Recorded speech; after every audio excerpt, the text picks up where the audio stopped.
നമസ്കാരം, ഞാൻ ശാലിനി. പ്രധാന വാർത്തകൾ. തദ്ദേശ സ്ഥാപന തെരഞ്ഞെടുപ്പ്. കോട്ടയം ജില്ലയിൽ LDF സജ്ജമായി. കോട്ടയം നഗരസഭയിലെ സ്ഥാനാർത്ഥികളെ പ്രഖ്യാപിച്ചു. പാമ്പാടി പഞ്ചായത്തിലെയും ജില്ലാ പഞ്ചായത്ത് ഡിവിഷനിലെയും ബ്ലോക്ക് ഡിവിഷനുകളിലെയും സ്ഥാനാർത്ഥികളായി. കശുവണ്ടി വികസന കോർപ്പറേഷനിലെ അഴിമതി. പ്രതിയായ കോൺഗ്രസുകാരൻ ചന്ദ്രശേഖരനെ സംരക്ഷിക്കാൻ മുഖ്യമന്ത്രി ശ്രമിക്കുന്നതായി കെ സുരേന്ദ്രൻ. ശബരിമലയിൽ അടിസ്ഥാന സൗകര്യങ്ങൾ ഒരുക്കാൻ സർക്കാർ പരാജയപ്പെട്ടു. എരുമേലി കണമലയ്ക്ക് സമീപം തീർത്ഥാടക വാഹനം റോഡിന് കുറുകെ മറിഞ്ഞു. കർണാടകക്കാരായ 4 തീർത്ഥാടകർക്ക് പരിക്ക്. പ്രസിദ്ധമായ ചക്കുളത്ത് പൊങ്കാല ഡിസംബർ 4-ന്, കാർത്തിക സ്തംഭം ഉയർത്തൽ നവംബർ 23-ന്. വാർത്തകൾ വിശദമായി. ത്രിതല പഞ്ചായത്ത് തെരഞ്ഞെടുപ്പിന് LDF സജ്ജമായി. കോട്ടയം നഗരസഭയിലെ LDF സ്ഥാനാർത്ഥികളെ പ്രഖ്യാപിച്ചു. CPM 37 സീറ്റിലും CPI 8 വാർഡുകളിലും മറ്റ് ഘടകകക്ഷികൾ മറ്റ് വാർഡുകളിലുമായി മത്സരിക്കും. ഇതോടൊപ്പം LDFന്റെ പ്രകടന പത്രികയും പുറത്തിറക്കി. കോട്ടയം നഗരസഭയിൽ LDF പോരാട്ടത്തിന് തയ്യാറായി. 53 വാർഡുകളിലെയും സ്ഥാനാർത്ഥികളെ പ്രഖ്യാപിച്ചു. CPM 37 സീറ്റിലും CPI 8 സീറ്റിലും കേരള കോൺഗ്രസ് മാണി വിഭാഗം 5 സീറ്റിലും മത്സരിക്കും. കൂടാതെ ജനതാദൾ, കേരള കോൺഗ്രസ് കറിയ തോമസ് വിഭാഗം എന്നിവർ ഓരോ സീറ്റിലുമാണ് മത്സരിക്കുന്നത്. 6 സിറ്റിംഗ് കൗൺസിലർമാരും മത്സരരംഗത്തുണ്ട്. സ്വന്തം ഭരണത്തിൽ വിശ്വാസം നഷ്ടപ്പെട്ട UDF ഭരണമുന്നണി സംവിധാനമാണ് കോട്ടയം നഗരസഭയിലുള്ളതെന്നും ഇക്കുറി ജനങ്ങൾ മാറി ചിന്തിക്കുമെന്നും സ്ഥാനാർത്ഥി പ്രഖ്യാപനം നടത്തി CPM സംസ്ഥാന കമ്മിറ്റി അംഗം അഡ്വക്കേറ്റ് കെ അനിൽകുമാർ പറഞ്ഞു. ഈ തെരഞ്ഞെടുപ്പിൽ ഇടതുപക്ഷ ജനാധിപത്യ മുന്നണിക്ക് അസന്നിഗ്ധമായ ഭൂരിപക്ഷം ലഭിക്കുമെന്ന ആത്മവിശ്വാസം ഞങ്ങൾക്കുണ്ട്. അതിനൊരു കാരണം, നിലവിൽ ഇടതുപക്ഷ ജനാധിപത്യ മുന്നണിക്ക് 22 കൗൺസിലർമാരുണ്ട്. അവർ ഈ കാലഘട്ടത്തിൽ നിരന്തര പോരാട്ടത്തിലായിരുന്നു. ആ പോരാട്ടം ജനങ്ങളുടെ മനസ്സിൽ ശരിയായ നിലയ്ക്ക് ഈ അഴിമതിക്കെതിരായ ഒരു വികാരം രൂപപ്പെടുത്തിയിട്ടുണ്ട്. 2, ചെയർപേഴ്സന്റെ നേതൃത്വത്തിൽ ഗതികെട്ട ഒരു ഭരണ സംവിധാനം ഇഴഞ്ഞിഴഞ്ഞ് നീങ്ങുന്നതാണ് കോട്ടയം കണ്ടത്.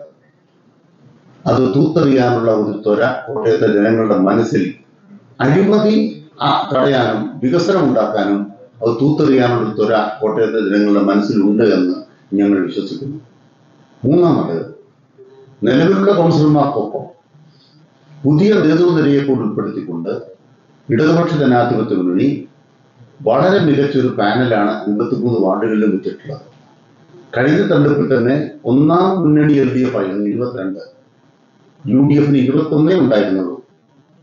അവരുടെ റിബൽ സ്ഥാനാർത്ഥിയാണ് ചെയർപേഴ്സണായി 5 കൊല്ലം വരുന്നത്. അതും ടോസ് നേടിയാണ് അവർ വരുന്നത്. പിന്നീട് BJP ആണ് അവരെ ഭരണം തുടരാൻ അനുവദിച്ചത്. ഇടതുപക്ഷ ജനാധിപത്യ മുന്നണി കഴിഞ്ഞ തെരഞ്ഞെടുപ്പിൽ 5 കൊല്ലം മുമ്പ് 1-ാം സ്ഥാനത്തെത്തിയിട്ടും നിഷേധിക്കപ്പെട്ട അവസരം ഈ തെരഞ്ഞെടുപ്പിൽ ജനങ്ങൾ LDFന് നൽകും എന്നാണ് ഞങ്ങളോട് വിശ്വസിക്കുന്നത്. നഗരസഭയ്ക്ക് പുതിയ ഓഫീസ് മന്ദിരം, മാലിന്യമുക്ത Kottayam, Thirunakkara municipal bus stand, 10 നിലകളോടുകൂടിയ bus stand cum shopping complex പണിയുക തുടങ്ങി നിരവധി വാഗ്ദാനങ്ങളുമായി LDFന്റെ പ്രകടന പത്രികയും പുറത്തിറക്കി. CPM area secretary B Sasikumar, Kerala Congress Kottayam നിയോജക മണ്ഡലം പ്രസിഡന്റ് ജോജി കുറത്തിയോടം, CPI മുൻ കൗൺസിലർ NN വിനോദ്, NCP ജില്ലാ സെക്രട്ടറി ബാബു കപ്പക്കാല തുടങ്ങിയവരും വാർത്താസമ്മേളനത്തിൽ പങ്കെടുത്തു. News bureau, Kottayam. പാമ്പാടി ഗ്രാമപഞ്ചായത്തിൽ ഇടതു സ്ഥാനാർത്ഥികളെ പ്രഖ്യാപിച്ചു. 21 വാർഡുകളിലെ സ്ഥാനാർത്ഥികളെയും പ്രഖ്യാപിച്ചിട്ടുണ്ട്. കൂടാതെ ജില്ലാ പഞ്ചായത്ത് പാമ്പാടി ഡിവിഷനിൽ പാമ്പാടി പഞ്ചായത്ത് പ്രസിഡന്റ് ഡാനി റോയ് ജനവിധി തേടും. പാമ്പാടി ഗ്രാമപഞ്ചായത്തിലെ ഇടതുപക്ഷ സ്ഥാനാർത്ഥികളെ പ്രഖ്യാപിച്ചു. 21 വാർഡിലെയും പാമ്പാടി ബ്ലോക്ക് ഡിവിഷനുകളിലെയും ജില്ലാ ഡിവിഷനിലെയും സ്ഥാനാർത്ഥികളെയാണ് പ്രഖ്യാപിച്ചത്. ജില്ലാ പഞ്ചായത്തിലേക്ക് പാമ്പാടി പഞ്ചായത്ത് പ്രസിഡന്റ് ഡാനി റോയിയും, പാമ്പാടി ബ്ലോക്ക് പഞ്ചായത്തിലേക്ക് ഗ്രാമറ്റം ഡിവിഷനിൽ നിന്ന് ലിജു SP-യും, പാമ്പാടി ഡിവിഷനിൽ രഞ്ജിനി ബാബുവും മത്സരിക്കും. ബ്ലോക്ക് പഞ്ചായത്ത് ഡിവിഷനിൽ റേച്ചൽ വർഗീസ് ആണ് മത്സരരംഗത്ത് ഉണ്ടാവുക.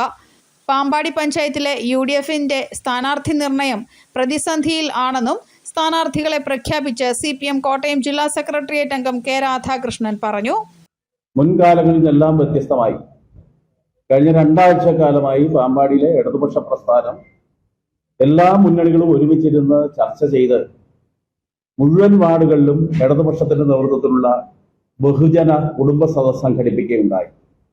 നമുക്കറിയാം, ഈ ഘട്ടത്തിൽ കേരളത്തിലെ ഇടതുപക്ഷ മുന്നണി ഗവൺമെന്റ് നമ്മുടെ സംസ്ഥാനത്തെ 3.5 കോടിയിലധികം ജനങ്ങളെ ചേർത്ത് പിടിച്ചുകൊണ്ട് അവരുടെ വ്യത്യസ്ത ജീവിത മേഖലകളിലെ പ്രശ്നങ്ങൾ പരിഹരിക്കാൻ 10,000 കോടി രൂപയുടെ ഒരു പ്രത്യേക പാക്കേജ് ഗവൺമെന്റ് പ്രഖ്യാപിക്കുന്ന സാഹചര്യം, പ്രത്യേകിച്ച് അടിസ്ഥാന സൗകര്യ മേഖലകളിലെ വികസനത്തോടൊപ്പം തന്നെ നമ്മുടെ സമൂഹത്തിന്റെ പാർശ്വവൽക്കരിക്കപ്പെട്ട എല്ലാ മേഖലകളിലെയും സാധാരണക്കാരെ ചേർത്ത് പിടിച്ച് മുന്നോട്ട് കൊണ്ടുപോകാൻ ഒരു ഗവൺമെന്റ് ബദ്ധശ്രദ്ധമായ പ്രവർത്തനങ്ങൾ ഈ കാലഘട്ടത്തിൽ നടത്തുന്നു എന്നതിന്റെ ഏറ്റവും പ്രധാനപ്പെട്ട ഉദാഹരണമാണ് ഇന്നലെ കോൺഗ്രസിൽ നിന്നും രാജിവെച്ച DCC പ്രസിഡന്റ് ചൂണ്ടിക്കാണിച്ചത്. ഇന്ത്യയിലെ ഏറ്റവും പ്രധാനപ്പെട്ട മതേതരത്വം ഉയർത്തിപ്പിടിക്കുന്ന ഒരു സംസ്ഥാനത്തിന്റെ മുഖ്യമന്ത്രിയായി ബഹുമാനപ്പെട്ട സഖാവ് പിണറായി വിജയനെ ഞാൻ കാണുന്നു എന്നതുകൊണ്ട് തന്നെയാണ് കോൺഗ്രസിന്റെ ബന്ധം വിച്ഛേദിക്കാൻ തയ്യാറായത്. പാമ്പാടിയിൽ നിന്ന് വാർത്താ സമ്മേളനത്തിൽ പുതുപ്പള്ളി മുൻ area secretary ES Babu, VM Pradeep, KS Girish, Kerala Congress നേതാക്കളായ ജോർജ് സെബാസ്റ്റ്യൻ, ജെയിംസ് പാമ്പാടി തുടങ്ങിയവരും പങ്കെടുത്തു. പാമ്പാടിയിൽ നടന്ന വാർത്താ സമ്മേളനത്തിൽ പുതുപ്പള്ളി മുൻ area secretary ES Babu, VM Pradeep, KS Girish, Kerala Congress നേതാക്കളായ ജോർജ് സെബാസ്റ്റ്യൻ, ജെയിംസ് പാമ്പാടി തുടങ്ങിയവരും പങ്കെടുത്തു. News bureau, Pampady. കശുവണ്ടി വികസന കോർപ്പറേഷനിലെ അഴിമതി കേസിൽ ഹൈക്കോടതി വിമർശിച്ചിട്ടും കോൺഗ്രസ് നേതാവ് പ്രതിയായിട്ടും കേസ് ഇല്ലാതാക്കാനാണ് മുഖ്യമന്ത്രി പിണറായി വിജയൻ ശ്രമിക്കുന്നതെന്ന് BJP മുൻ സംസ്ഥാന അധ്യക്ഷൻ K. സുരേന്ദ്രൻ. ലക്ഷക്കണക്കിന് തീർത്ഥാടകരെത്തുന്ന ശബരിമലയിൽ അടിസ്ഥാന സൗകര്യങ്ങൾ ഒരുക്കാൻ സംസ്ഥാന സർക്കാരിന് കഴിഞ്ഞിട്ടില്ലെന്നും K. സുരേന്ദ്രൻ പറഞ്ഞു. കശുവണ്ടി വികസന കോർപ്പറേഷൻ അഴിമതി കേസിൽ കോൺഗ്രസ് നേതാവ് ചന്ദ്രശേഖരൻ പ്രതിയായിട്ടും മുഖ്യമന്ത്രി പിണറായി വിജയൻ കേസ് തേച്ചുമായ്ച്ചു കളയാൻ ശ്രമിക്കുന്നതായി BJP മുൻ സംസ്ഥാന പ്രസിഡന്റ് K. സുരേന്ദ്രൻ. പ്രോസിക്യൂഷന് അനുമതി നൽകാൻ സർക്കാർ തയ്യാറാകുന്നില്ല. ഖജനാവിന് നഷ്ടമുണ്ടാക്കിയ കേസിൽ പിണറായി വിജയന് എന്താണ് കാര്യം എന്നും K. സുരേന്ദ്രൻ ചോദിച്ചു. ഇത്തരത്തിൽ ധാരണ ഉണ്ടാക്കുകയാണെങ്കിൽ എന്തിനാണ് രണ്ട് മുന്നണിയായി മത്സരിക്കുന്നത് എന്നും K. സുരേന്ദ്രൻ ചോദിച്ചു. പ്രധാന പ്രതിപക്ഷമായ UDFന്റെ ഒരു പ്രധാന നേതാവ്, കോൺഗ്രസിന്റെ ഒരു പ്രധാന നേതാവ് പ്രതിയായിട്ടുള്ള 500 കോടിയിലധികം രൂപ വരുന്ന അഴിമതി കേസ് തേച്ചുമാച്ചു കളയാൻ മുഖ്യമന്ത്രി പിണറായി വിജയനും സംസ്ഥാന ഗവൺമെന്റും പരിശ്രമിക്കുന്നു. വളരെ വിചിത്രമായ ഒരു കാര്യമാണ് കേരളത്തിൽ നടക്കുന്നത്. മറ്റേത് സംസ്ഥാനത്ത് നോക്കിയാലും ഇങ്ങനെ ഒരു കാഴ്ച നമുക്ക് കാണാൻ സാധിക്കുകയില്ല. ഒക്കെ ചങ്ങായിമാരെ പോലെയാണ് UDFും LDFും കേരളത്തിൽ പ്രവർത്തിക്കുന്നത് എന്നുള്ളതിന്റെ ഏറ്റവും വലിയ തെളിവാണ് ഈ ചന്ദ്രശേഖരന്റെ അഴിമതി കേസ്. ചന്ദ്രശേഖരൻ ഒരു CPM നേതാവല്ല, ഇടതുപക്ഷത്തിന്റെ ഒരു പ്രതിനിധിയല്ല, കോൺഗ്രസിന്റെ ഉന്നത നേതാവാണ്. പ്രതിപക്ഷത്തുള്ള UDFിലുള്ള കോൺഗ്രസിലുള്ള ഒരു പ്രമുഖ നേതാവ് ഖജനാവിന് 500 കോടി രൂപയുടെ നഷ്ടമുണ്ടാക്കി. ഇതിൽ പിണറായി വിജയൻ എന്താണ് കാര്യം? സ്വാഭാവികമായി ജനങ്ങൾ സംശയിക്കുന്ന കാര്യമാണ്. LDFന്റെ സർക്കാർ എന്തുകൊണ്ടാണ് UDF നേതാവ് ചന്ദ്രശേഖരനെതിരായിട്ടുള്ള കേസിൽ പ്രോസിക്യൂഷൻ അനുമതി നിഷേധിക്കുന്നത്? ഡീല് വളരെ വ്യക്തമാണ്. മുഖ്യമന്ത്രി ശ്രീ പിണറായി വിജയനും LDF ഗവൺമെന്റും UDFിലെ ഒരു പ്രധാന നേതാവുമായി ഡീൽ ഉണ്ടാക്കുന്നു എന്ന് പറഞ്ഞാൽ LDF UDF പിന്നെ എന്തിനാണ് രണ്ട് മുന്നണികളായിട്ട് ഇവിടെ മത്സരിക്കുന്നത്? ശബരിമലയിൽ അടിസ്ഥാന സൗകര്യങ്ങൾ ഒരുക്കാൻ പോലും സർക്കാരിന് കഴിഞ്ഞില്ലെന്നും കുടിവെള്ളം പോലും കിട്ടാത്ത അവസ്ഥയാണ് ശബരിമലയിൽ ഉള്ളതെന്നും K. സുരേന്ദ്രൻ കുറ്റപ്പെടുത്തി. ശബരിമലയിലെ സ്വർണ്ണപ്പാളി വിവാദത്തിൽ മുൻ ദേവസ്വം പ്രസിഡന്റായിരുന്ന പത്മകുമാറിനെ തൊടാൻ അന്വേഷണ ഉദ്യോഗസ്ഥർക്ക് കഴിയുന്നില്ല. പത്മകുമാറിനെ പിടിച്ചാൽ ദേവസ്വം മന്ത്രി ഉൾപ്പെടെയുള്ളവർ കുറ്റക്കാരാകുമെന്നും K. സുരേന്ദ്രൻ ആരോപിച്ചു. വളരെ പ്രഗത്ഭനായ ഒരു റിട്ടയർഡ് IAS ഉദ്യോഗസ്ഥനെ അവിടെ ദേവസ്വം ബോർഡിന്റെ പ്രസിഡന്റാക്കി ജനങ്ങളെ കണ്ണിൽ പൊടിയിടാമെന്ന് മാത്രമാണ് സർക്കാർ തീരുമാനിച്ചത്. ഒരു വശത്ത് ശബരിമലയിലെ സ്വർണ്ണക്കൊള്ളയിൽ പ്രധാനപ്പെട്ട പല ആളുകളെ സംബന്ധിച്ചു അന്വേഷണത്തിലേക്ക് പോകാൻ തയ്യാറാവുന്നില്ല. വാസുവിന്റെ അറസ്റ്റോടെ എല്ലാം സ്തംഭിച്ചിരിക്കുകയാണ്. പത്മകുമാർ ആറന്മുളയിൽ ഇപ്പോഴും ബലസ് നടക്കുകയാണ്. അദ്ദേഹത്തെ അറസ്റ്റ് ചെയ്യുന്നില്ല. പത്മകുമാറിനെ കണ്ടുകിട്ടാത്തത് കൊണ്ടാണോ അല്ല പേടിച്ചിട്ടാണോ അറസ്റ്റ് ചെയ്യാത്തത്? പത്മകുമാറിനെതിരെ എല്ലാ തെളിവുകളും ഉദ്യോഗസ്ഥന്മാര് പിടിയിലായ പോറ്റി കള്ളപ്പോറ്റി എല്ലാം പറഞ്ഞിരിക്കുക. എല്ലാ തെളിവുകളും ഉണ്ടായിട്ട് പത്മകുമാറിനെ തൊടാൻ ധൈര്യപ്പെടുന്നില്ല. പത്മകുമാറിലേക്ക് പോയാൽ അത് കടകംപള്ളിയിലേക്കും വാസവനിലേക്കും എത്തും, CPMന്റെ ഉന്നത നേതാക്കളിലേക്ക് എത്തും. പലരുടെയും അറിവോടുകൂടിയാണ് ഈ സ്വർണ്ണക്കൊള്ളയെല്ലാം നടന്നതിൽ എന്നതിലേക്ക് പോകും. അപ്പൊ ആ കേസ് അട്ടിമറിക്കാൻ ഒരു വശത്ത് ശ്രമം നടക്കും.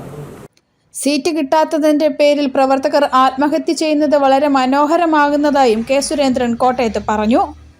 News bureau, Kottayam. എരുമേലി കണമലയ്ക്ക് സമീപം ശബരിമല തീർത്ഥാടകരുടെ വാഹനം റോഡിന് കുറുകെ മറിഞ്ഞു. കർണാടക തീർത്ഥാടകരാണ് വാഹനത്തിലുണ്ടായിരുന്നത്. 4 പേർക്ക് പരിക്കേറ്റു. ശബരിമല തീർത്ഥാടകരുടെ വാഹനം ഇന്നും അപകടത്തിൽപ്പെട്ടു. എരുമേലി കണമലയ്ക്ക് സമീപം ശബരിമല തീർത്ഥാടകർ സഞ്ചരിച്ച ബസ് നിയന്ത്രണം വിട്ട് റോഡിൽ വട്ടം മറിഞ്ഞു. കർണാടകയിൽ നിന്നുള്ള തീർത്ഥാടകർ സഞ്ചരിച്ച ബസ്സാണ് അപകടത്തിൽപ്പെട്ടത്. പരിക്കേറ്റ 4 പേരെ എരുമേലിയിലെ ആശുപത്രിയിൽ പ്രവേശിപ്പിച്ചു. ബസ്സിൽ 33 തീർത്ഥാടകരാണ് ഉണ്ടായിരുന്നത്. ആരുടെയും പരിക്ക് ഗുരുതരമല്ല. ഇന്ന് ഉച്ചകഴിഞ്ഞ് 2:15 അപകടം. ഇറക്കമിറങ്ങി വന്ന ബസ് നിയന്ത്രണം വിട്ട് റോഡിന്റെ സൈഡിലുള്ള തിട്ടയിലിടിച്ച ശേഷം റോഡിൽ വട്ടം മറിയുകയായിരുന്നു. തീർത്ഥാടന പാതയിൽ ഇതോടെ ഗതാഗതവും തടസ്സപ്പെട്ടു. മോട്ടോർ വാഹന വകുപ്പും പോലീസും നാട്ടുകാരും ചേർന്ന് രക്ഷാപ്രവർത്തനം നടത്തി. News bureau, Kanjirappally. വിശ്വപ്രസിദ്ധമായ ചക്കുളത്തുകാവ് പൊങ്കാല ഡിസംബർ 4 നടക്കും.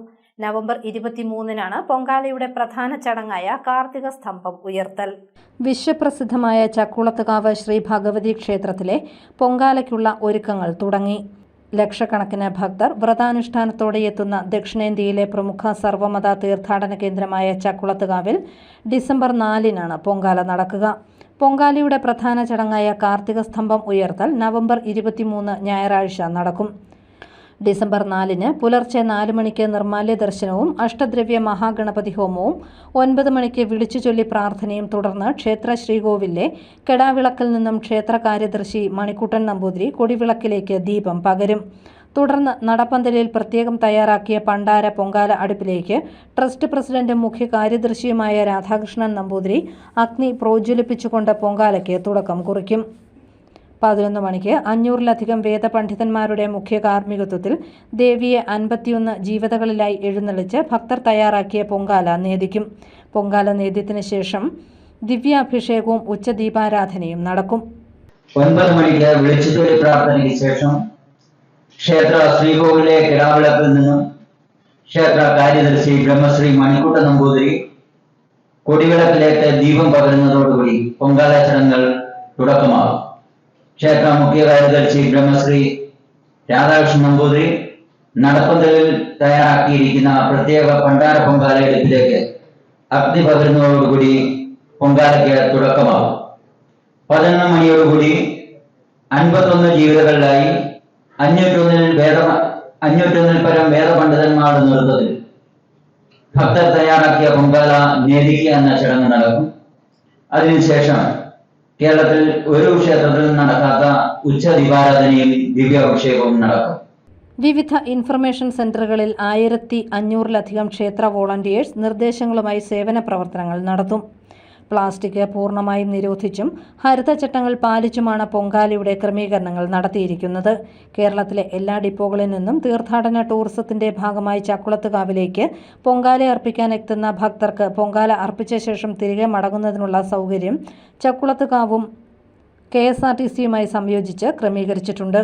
കോട്ടയത്ത് നടന്ന വാർത്താ സമ്മേളനത്തിൽ ക്ഷേത്ര മാനേജിംഗ് ട്രസ്റ്റി മണിക്കുട്ടൻ നമ്പൂതിരി, ക്ഷേത്ര മേൽശാന്തി Ashokan Namboothiri, Ranjith B Namboothiri, media coordinator Ajith Kumar എന്നിവർ പങ്കെടുത്തു. News bureau, Kottayam. കുരുന്നുകൾക്കൊപ്പം ആടിയും പാടിയും മികവഴക് 2025 പുരസ്കാര ജേതാവ് ഷേർലി ടീച്ചർ. മുണ്ടക്കയം CMS സ്കൂളിലെ 1ാം ക്ലാസ്സിലെ കുരുന്നുകൾക്കൊപ്പമാണ് ഷേർലി ടീച്ചർ സമയം ചെലവഴിച്ചത്. കുട്ടികൾക്ക് കഥ പറഞ്ഞു നൽകിയും അഭിനയഗാനത്തിൽ പങ്കെടുത്തും കുരുന്നുകൾക്ക് മറക്കാനാവാത്ത ദിവസം സമ്മാനിച്ചു ഷേർലി ടീച്ചർ. ഷീന KC, സ്മിത, ലിൻസു എന്നിവർ നേതൃത്വം നൽകി.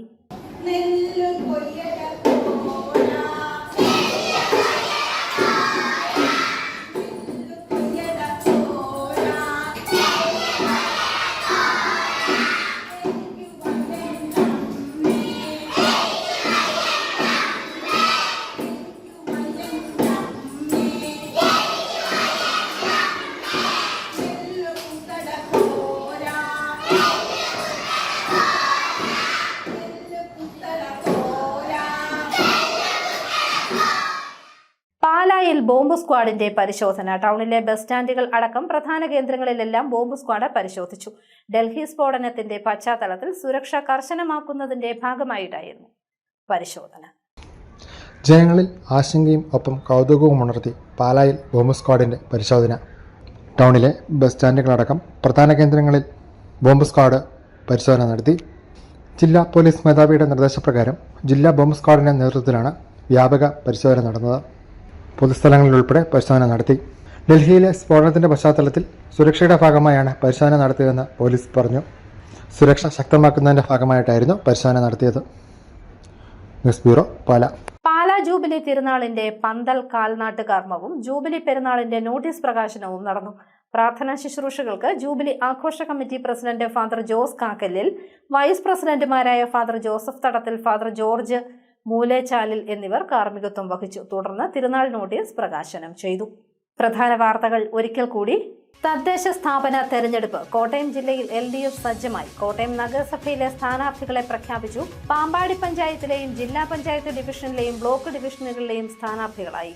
കശുവണ്ടി വികസന കോർപ്പറേഷനിലെ അഴിമതി. പ്രതിയായ കോൺഗ്രസുകാരൻ ചന്ദ്രശേഖരനെ സംരക്ഷിക്കാൻ മുഖ്യമന്ത്രി ശ്രമിക്കുന്നതായി കെ സുരേന്ദ്രൻ. ശബരിമലയിൽ അടിസ്ഥാന സൗകര്യങ്ങൾ ഒരുക്കാൻ സർക്കാർ പരാജയപ്പെട്ടു. എരുമേലി കണമലയ്ക്ക് സമീപം തീർത്ഥാടക വാഹനം റോഡിന് കുറുകെ മറിഞ്ഞു. കർണാടകക്കാരായ 4 തീർത്ഥാടകർക്ക് പരിക്ക്. പ്രസിദ്ധമായ ചക്കുളത്ത് പൊങ്കാല ഡിസംബർ 4-ന്, കാർത്തിക സ്തംഭം ഉയർത്തൽ നവംബർ 23-ന്. ഈ ബുള്ളറ്റിൻ പൂർണ്ണമാകുന്നു. നമസ്കാരം.